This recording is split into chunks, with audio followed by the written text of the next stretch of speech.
morning. Thank you very much. You can take your seats. Asante sana.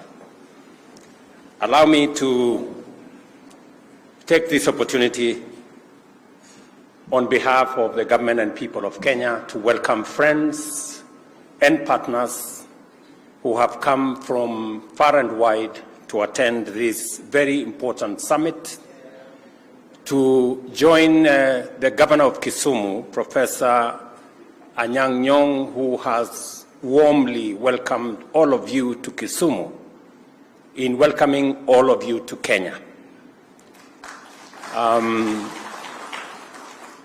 Professor Anyang' Nyong is under very strict instructions to take good care of each and every participant.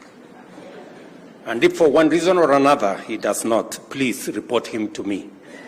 I will figure out what to do with him.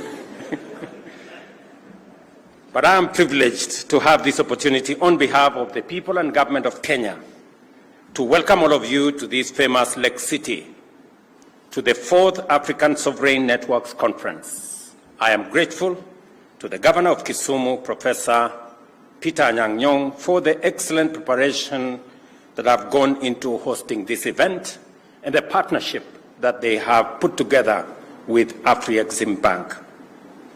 And I also want to thank Professor Benedict Orama for making time to join us for this conference.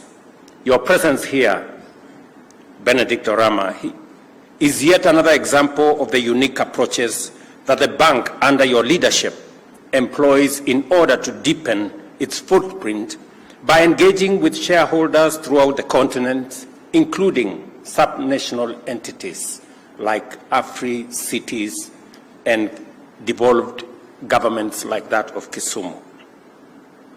Afrexim has consistently demonstrated innovative approaches in advancing credit to African governments and the public sector while facilitating deeper collaboration among sub-Saharan nations. And Kenya is an example. The first decision I made was to invest another $40 million in Afreximbank, because we see the value in growing African institutions that understand our landscape, our economies better, and they can better support, innovate, and use creative means of supporting our economies. And I want to thank you, Professor, for being a champion of solutions to our continent. I also want to confirm, as the CS for Treasury has said, we have a framework agreement with Afreximbank of $3 billion, and they have supported many aspects in our economy. They have supported our imports of fuel. They have supported our commodities trade. They have supported many other aspects, and today we are going to be signing off some of the agreements that we have made in various other areas, including our infrastructure support program on roads, which we are in consultation. We are also going to sign off on matters to do with cotton value chain, and I like what Professor Anyang' Nyong said here, that among the 3 most important crops that this county and the counties in this region are involved in is cotton. You've just heard from Professor Orama that there is a facility that will support the cotton value chain, because the cotton value chain has 3 important aspects. Number 1, it has the production sector that supports many farmers. And we have already worked with Arise, which is a company associated with Afrexim, on seed multiplication and support for farmers in the area of seed production, multiplication, and access to farmers. Secondly, we are also working with Afrexim on the next value chain, the next step, and that is the ginning, the manufacturing, and shortly they will be investing in Rivertex and some of our textile industries. And thirdly, they will also be supporting our offtake of cotton from farmers at reliable prices that can give predictability to our farmers to continue doing what they are doing in the production sector. So I will not allow you, Professor, to get into your plane until we sign off these things.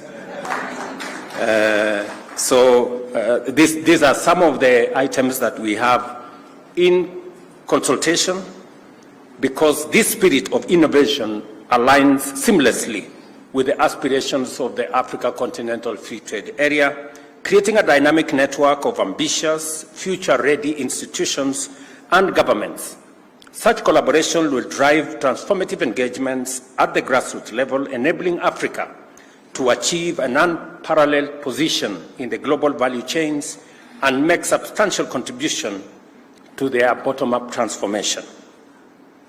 By promoting peer-to-peer learning, this forum of Afrecities strengthens cooperation among sub-sovereign governments and devolution, a tremendous innovation established under our 2010 Constitution, has evolved into an exemplary success story that Kenyans are very proud of, as it has brought services closer to the people, empowered grassroots participation in governance, and safeguarded minority rights and enhanced equity in resource mobilization and allocation.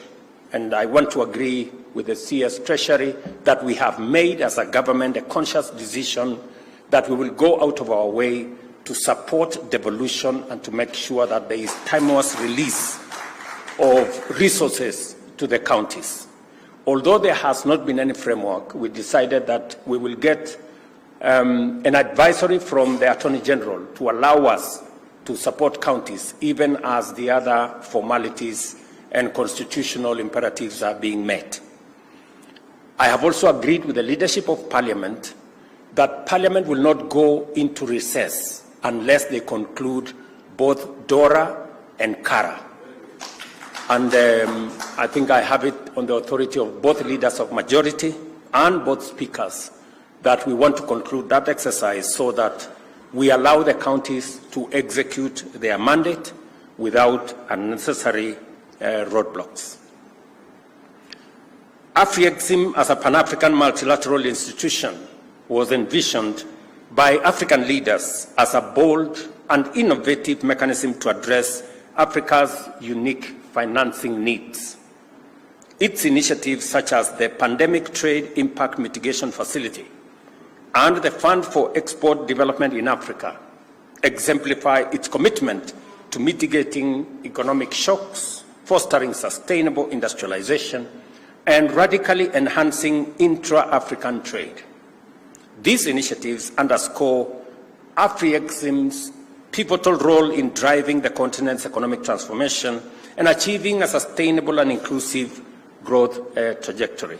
Again, to underscore the Pan-African payment and settlement system that was ably said by the CS for Treasury, that as a country we are champions because we want to remove unnecessary currency challenges.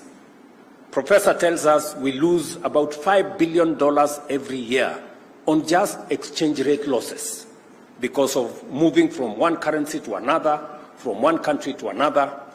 The Pan-African payment and settlement system now gives us an opportunity for all African countries to trade in our local currencies without necessarily having to mind about which currency, which product, from which country is being traded. That gives us the latitude and the framework to build the momentum around the Africa Continental Free Trade Area. And President Orama, I want to tell you, we are grateful as leaders in this continent that you are thinking ahead of time and providing solutions to the challenges that come our way. Closer home, Kenya has greatly benefited from Afrexim's support through the Kenya Country Program, and I have said that $3 billion has been allocated to support our nation's key priority over the next 3 years, aligning with our bottom-up economic transformation agenda. This substantial investment will support programs and projects in value chains under our strategic pillars of our economic transformation plan, including agriculture. And again, you know how passionate I am, Professor, with our farmers. We have a $50 million facility for the Agricultural Finance Corporation, which again, we must sign off today, because my farmers need that $7.5 billion to be able to buy fertilizer, buy other farm inputs at below 8% interest rate. That way, we can better support whether it is our sugarcane farmers or our cotton farmers or maize or tea or coffee.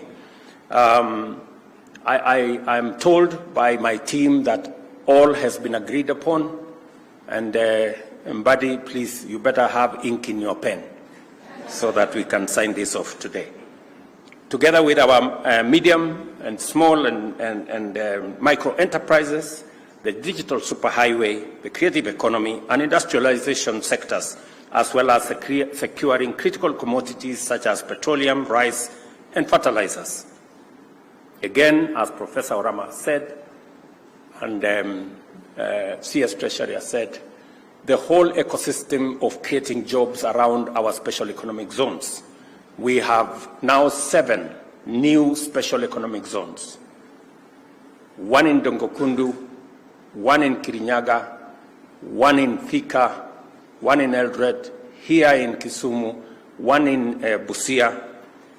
All these special economic zones, and of course, the one in Naivasha, where we have agreed with Afreximbank, and we will be signing off. They will be providing resources for us to do the infrastructure to support these facilities so that we can again work with them in looking for the investors that will invest in these special economic zones for purposes of creating jobs for our young people, creating value for our products that we are producing, and making sure that we do more exports.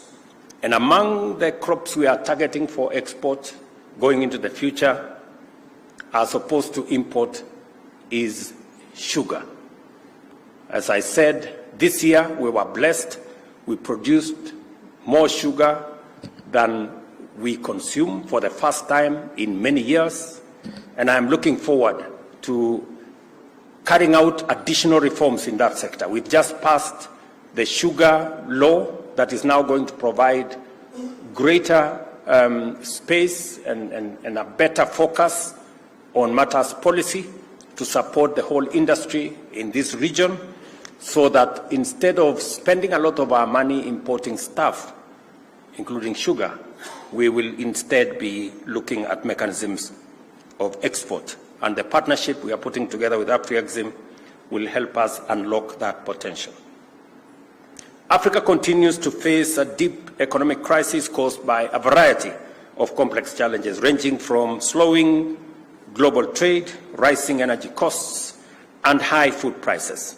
These challenges are further compounded by a public debt burden that has reached concerning levels. Without a doubt, committed and consistent collective action is essential to deepen African integration, enhance our collective economic resilience, and promote greater levels of intra-Africa trade. Equally certain is the fact that going forward, Pan-African transformation will increasingly depend on institutions like Afreximbank and many others to mobilize resources and create a conducive environment for investment in job creation, poverty reduction, industrialization, and a stronger export performance and accelerated development through intra-Africa trade. Allow me also to confirm to you the sentiments expressed by the Governor of Kisumu on matters to do with the lake ecosystem in terms of transport, in terms of facilities. And I want to confirm to the people of this region that the Kabonyo fish facility here that will provide 7 million fingerlings every year is off to a start to make sure that we restock Lake Victoria and to make it much more viable for our fishermen and women. We are off to a start in the 10 landing sites along Lake Victoria from Busia all the way to Migori. Specifically here in Kisumu, we have agreed with Professor here that we are putting up a landing site in Asat and Ogal. The advert for the same will be out in January, and we're going to spend about 300 million shillings to make sure that those facilities are available, and they will be managed by the county government of Kisumu to make sure that they also add additional facilities to facilitate the whole fishing ecosystem in our region. It is a big shame for us to import fish from Asia in the 21st century, 60 years after independence. That speaks volumes of the things we should not be doing. Secondly, I want to confirm to you again, Professor, as you have talked about the fishing boats and the entire fishing ecosystem with support in training and in making sure that the lake ecosystem has the necessary infrastructure. Again, I am looking forward to your partnership with my ministry responsible for maritime affairs and fisheries. We have an 800 million shilling facility for fish boats and training of your fisher folk. Again, beginning January, if you can have a conversation with CS Joho and his team, we are aligned to make sure that the whole of this Lake Victoria front, from Busia all the way to Migori, benefits from this facility as we improve our food security and ensuring that we import less and export more. And finally, because there have been major accidents, and you've said it ably, in Lake Victoria, and we lose a lot of people because of facilities that are not adequate, because of some of the infrastructure that is not proper, we have decided to do Lake Victoria Rescue and Coordination Center here. We are putting 2.7 billion shillings to make sure that any accident in Lake Victoria is attended to in record time, so that we can better support the whole ecosystem there and make sure that this is going forward.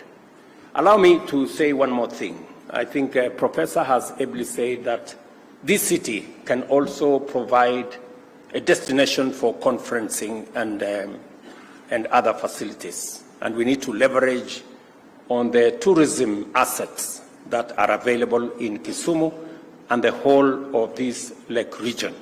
And therefore, the conference facility that is here in Kisumu, that was an investment of the national government, I want to confirm that we are ready to have a conversation with Kisumu County, and we want to bring our friends Afreximbank on board so that through a public-private partnership, we can actually have an investment in the completion of that facility, in the building of the hotel, so that we can have a management program that will make sure that we unlock the potential of that facility where government resources have already been invested in. I know Professor understands very well, because he was our Minister for Planning, what public-private partnership can achieve. And there will be no problems of people saying anybody wants to sell any asset in Kisumu.